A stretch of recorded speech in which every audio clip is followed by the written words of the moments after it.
बिस्मिल्लाहिर्रहमानिर्रहीम अस्सलाम वालेकुम फ्रेंड्स। आज की इस वीडियो में सऊदी अरबिया के परमानेंट फैमिली वीज़ा जिसे रेसिडेंट वीज़ा बोलते हैं, इसका क्या प्रोसेस है, क्या तरीका आपको अपनाना है जिससे कि आप अपने फैमिली को परमानेंट वीज़े पे सऊदी अरबिया में आसानी से बुला सको। क्या प्रोसेस आपको सऊदी अरबिया में फ़ॉलो करना है, क्या डॉक्यूमेंट लगेगा, कितना ख़र्चा लगेगा, कैसे कैसे आपको एलओ स्लिप आसानी से मिलेगी। उसके बाद में इंडिया वाला क्या प्रोसेस है, इंडिया में क्या डॉक्यूमेंट्स लगेंगे, क्या क्या स्टेप आपको फॉलो करना होता है इंडिया में, ए टू जेड आज की इस वीडियो में सऊदी अरबिया वाला प्रोसेस, इंडिया वाला प्रोसेस, दोनों complete A to Z step by step बताने वाला हूं।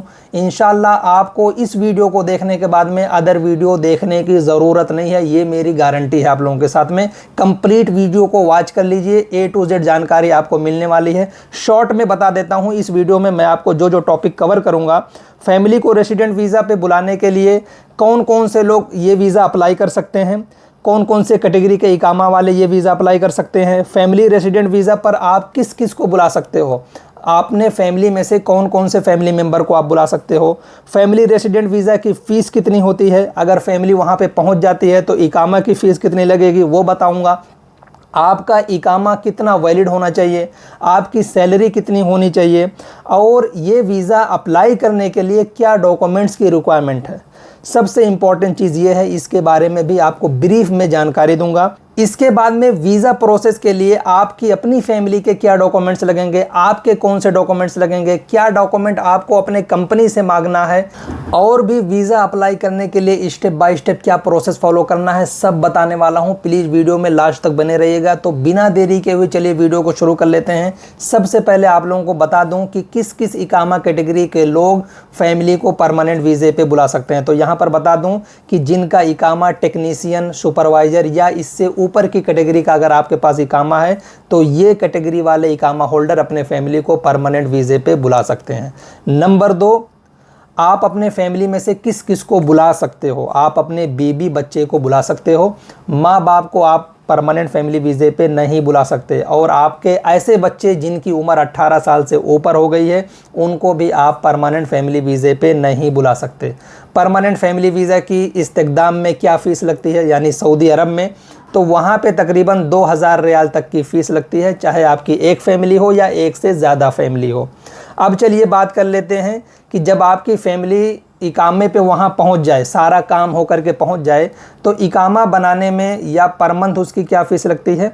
इकामा की तकरीबन 400 रियाल पर पासपोर्ट पर पर्सन, वहाँ पर एक महीने की फ़ीस आपको पर मंथ के हिसाब से देनी होगी जब आपकी फैमिली वहाँ पहुँच जाएगी तब। इसके बाद बात कर लेते हैं कि आपका इकामा कितना वैलिड होना चाहिए, आपकी सैलरी कितनी होनी चाहिए। इकामा कम से कम 2 महीना वैलिड हो। सैलरी गोसी में, जो गोसी का सैलरी सर्टिफिकेट होता है, वहाँ पे तकरीबन 4000 प्लस होना चाहिए, 4000 रियाल से प्लस ही होना चाहिए। इसके बाद बात कर लेते हैं क्या डॉक्यूमेंट्स की रिक्वायरमेंट है। डॉक्यूमेंट्स रिक्वायरमेंट में 3 कैटेगरी है। पहली कैटेगरी है आपकी फैमिली का कौन सा डॉक्यूमेंट्स लगेगा, दूसरी कैटेगरी है आपके कौन से डॉक्यूमेंट्स लगेंगे, तीसरी कैटेगरी है कंपनी का कौन सा डॉक्यूमेंट्स आपको लगेगा जिससे कि आपका फैमिली रेसिडेंट वीज़ा आसानी से अप्लाई हो जाए, एलओ स्लिप आसानी से मिल जाए और इंडिया में आसानी से स्टम्प हो जाए। तो सबसे पहले बात कर लेते हैं फैमिली के कौन कौन से डॉक्यूमेंट्स लगेंगे। फैमिली का पासपोर्ट, सारे लोगों के पासपोर्ट होना ज़रूरी है विथ 6 मंथ वैलिडिटी। 6 महीना से कम वैलिडिटी एक्सेप्टेड नहीं है, 6 महीना प्लस वैलिडिटी होना ज़रूरी है फैमिली रेसिडेंट वीज़ा या कोई भी वीज़ा हो अप्लाई करने के लिए। इसके बाद में हस्बैंड और वाइफ के रिलेशन के लिए मैरिज सर्टिफिकेट या निकाहनामा को एम्बेसी से अटेस्टेशन अरबी ट्रांसलेशन या MEA से अपोस्टाइल अरबी ट्रांसलेशन, दोनों में से कोई एक आप करा लो, आपका ये मैरिज सर्टिफिकेट वाला काम हो जाएगा। बहुत सारे लोग परेशान होते हैं कि नहीं हमें एम्बेसी अटेस्टेशन ही चाहिए या हमारा दोनों करा दो, तो ऐसा नहीं है। बिल्कुल आप टेंशन फ्री रहें, चाहे MEA से अपोस्टाइल करा लें, अरबी ट्रांसलेशन करा लें या एम्बेसी अटेस्टेशन करा लें, दोनों से सेम काम होता है, कोई भी दिक्कत नहीं आती है, आप लोग बेफिक्र रहिए। बहुत सारे लोग परेशान होते हैं कि हमारे पास सिर्फ निकाहनामा है, मैरिज सर्टिफिकेट नहीं है, तब भी आप परेशान मत होइए। निकाहनामा जो उर्दू वाला होता है ना, जो मस्जिद से रसीद मिलती है, उसका भी एम्बेसी अटेस्टेशन हम लोग करा देते हैं, तो आप लोग निश्चिंत रहिए। अब अगर आपके बच्चे हैं साथ में जिनकी उम्र 12 साल से कम है तो उनका बर्थ सर्टिफिकेट अरबी ट्रांसलेशन और MEA से अपोस्टाइल या एम्बेसी अटेस्टेशन ये भी साथ में लगेगा। जो बर्थ सर्टिफिकेट है, जो मैरिज सर्टिफिकेट है, ये अटेस्टेशन अपोस्टाइल कराने के बाद में ओरिजिनल इस्तेक़दाम वाले मांगते हैं, तो ये आपको सऊदी अरबिया में इंडिया से बाई पोस्ट मंगवाना पड़ेगा। कभी कभी क्या होता है कि फ़ोटोकॉपी कलर प्रिंट आउट पर भी वो लोग एक्सेप्ट कर लेते हैं, लेकिन बेहतर है कि अगर आप ओरिजिनल सबमिट करते हो तो और अच्छा रहेगा। अब बात कर लेते हैं एजुकेशन सर्टिफिकेट की, यानी जो बुलाने वाले बंदे हैं उनका क्या डॉक्यूमेंट लगेगा। जो बुलाने वाले हैं उनका ओरिजिनल इकामा, ओरिजिनल पासपोर्ट, जिस वीज़े पे आप सऊदी अरब में हो वो वीज़ा की कॉपी, और आपका जो एजुकेशन है, चाहे आपके पास डिग्री हो, डिप्लोमा हो, उसका भी MEA से अपोस्टाइल अरबी ट्रांसलेशन, इसका भी आपको कॉपी साथ में वहाँ पे लगाना है। कहाँ पे? जब आप इस्तेक़दाम जाओगे वीज़ा लेने के लिए, तब ये भी आपको साथ में ले करके जाना है। आपका ओरिजिनल पासपोर्ट, इकामा और आपका एजुकेशन सर्टिफिकेट। और कंपनी से क्या डॉक्यूमेंट आपको चाहिए? जो सैलरी सर्टिफिकेट होती है, गोसी से मिलता है, वो कॉपी आपको कंपनी से लेनी है।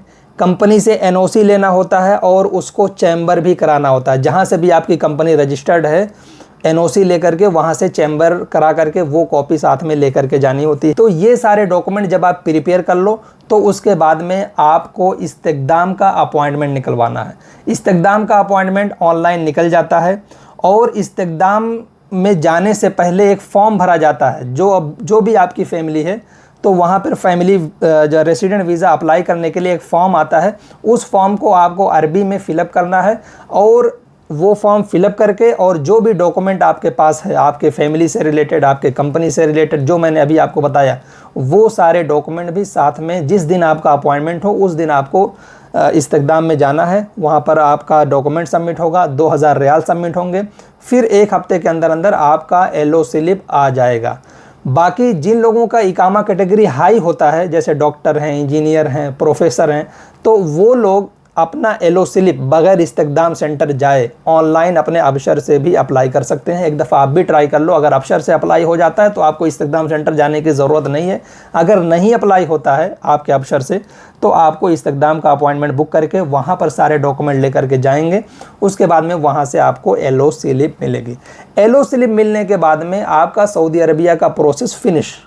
उसके बाद में आपको इंडिया में LO स्लिप की कॉपी भेजनी है। ओरिजिनल भेजते हो तो बहुत अच्छा है, ओरिजिनल नहीं भेज पाते हो तो क्लियर स्कैन करा करके कम से कम 300 से 600 DPI में आगे और पीछे स्कैन करके घर पे भेज दो, ताकि घर वाले उसका कलर प्रिंट आउट निकलवा लें।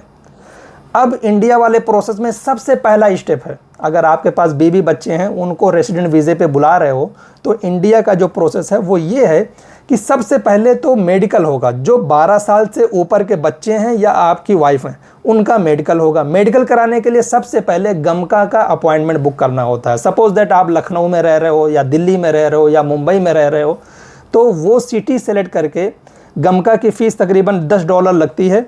आपको एक स्लिप निकलवानी होती है गमका की, वहाँ पर फिक्स होता है कि किस मेडिकल सेंटर पर आपको जा कर के मेडिकल कराना है। वहाँ पर जाइए, अपना मेडिकल कराइए। मेडिकल की रिपोर्ट फिट आने के बाद में आपको VFS सेंटर वाला प्रोसेस फिर शुरू होगा।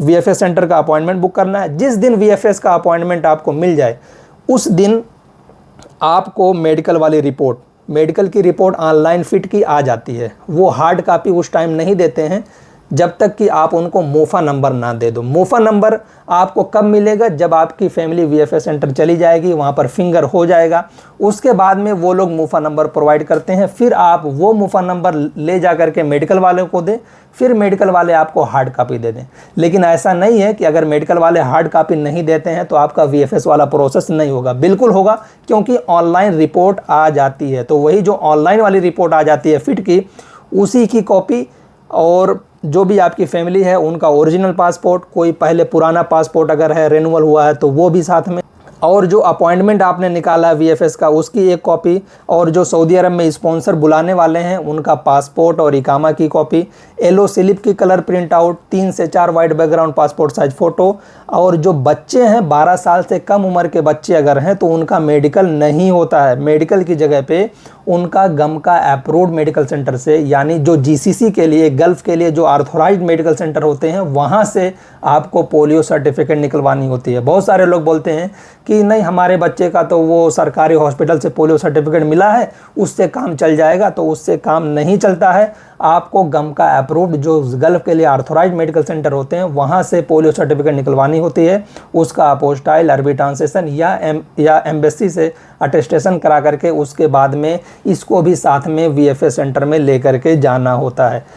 मैं आपको यहाँ पे बता दूं कि अपोस्टाइल, अटेस्टेशन, अरबी ट्रांसलेशन यानी डॉक्यूमेंटेशन से रिलेटेड जो भी आपको काम है, A to Z सर्विस हमारे पास अवेलेबल है। चाहे फैमिली रेसिडेंट वीज़ा के लिए गम का स्लिप निकालना हो, या अपॉइंटमेंट बुक करना हो, या डॉक्यूमेंट का अपोस्टाइल अटेस्टेशन कराना हो, इंशाल्लाह आपको 2 से 3 दिन या मैक्सिमम 1 वीक के अंदर सारा काम कंप्लीट करके हम आपको दे देंगे। आपका लोकेशन कुछ भी हो, ऑल ओवर इंडिया में कहीं भी आपका घर हो, जस्ट आपको अपने डॉक्यूमेंट को कोरियर कर देना है। या जो QR कोड के साथ डॉक्यूमेंट आते हैं, जैसे आपका मैरिज सर्टिफिकेट होता है गवर्नमेंट वाला, या बच्चों का बर्थ सर्टिफिकेट होता है, तो वो तो आपको ओरिजिनल भी भेजने की ज़रूरत नहीं है। आप व्हाट्सएप पे भेज दें, हम उसका कलर प्रिंट आउट निकलवा करके थोड़े मोटे पेपर पे उसको MEA से अटेस्टेशन, अरबी ट्रांसलेशन करा करके आपके घर पे रिटर्न कोरियर कर देंगे। और पेमेंट का भी कोई मसला नहीं है, पेमेंट भी आफ्टर वर्क ही लेते हैं।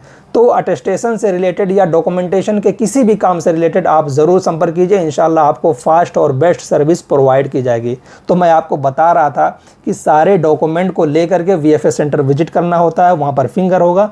उसके बाद में तकरीबन पर पासपोर्ट 7 से 8 हज़ार रुपये वहाँ पर जमा होते हैं। सारे डॉक्यूमेंट भी आपके वहाँ पर जमा हो जाते हैं। उसके बाद में हफ्ता से 10 दिन के बाद आपका फैमिली रेसिडेंट वीज़ा लग करके बाई कोरियर आपके घर चला जाता है। या अगर आपको कोरियर सर्विस नहीं लेनी है तो आप उनको बता दें कि हमारा घर वीएफएस सेंटर से करीब है, आप हमें कोरियर सर्विस मत दीजिए, हम आकर के यहीं से अपना डॉक्यूमेंट ले लेंगे। तो इस तरीके से आपके फैमिली रेसिडेंट वीज़ा का पूरा प्रोसेस कंप्लीट होता है। सऊदी अरबिया में वीज़ा अप्लाई से लेकर के इंडिया में अपॉइंटमेंट की बुकिंग और वीज़ा स्टैंपिंग तक की पूरी जानकारी आप लोगों को मैंने इस वीडियो में दी है।